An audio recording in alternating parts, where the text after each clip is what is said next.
Mid-afternoon, the long-awaited marchers arrived, wet and tired.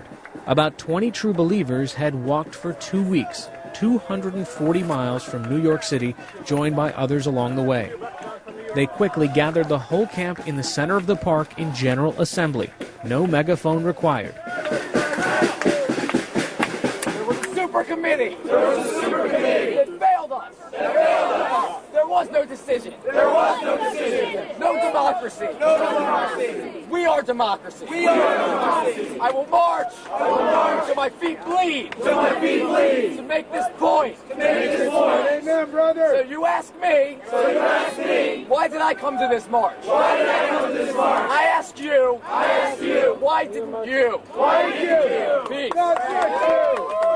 Eric Carter marched here after spending weeks occupying Wall Street.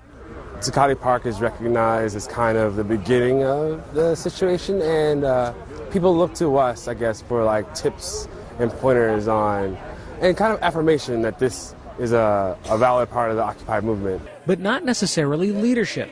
The Occupy groups pride themselves on not having an official leadership structure. The movement's trademark, in fact, are its General Assemblies. Second-hand signal.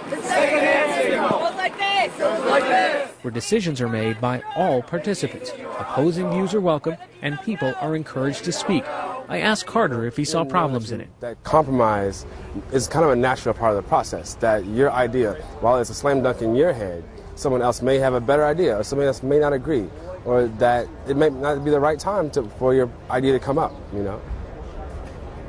The democracy's messy. Yeah, of course. No, it's super inefficient. It's super, you know, it grates my nerves sometimes how things grind to a halt.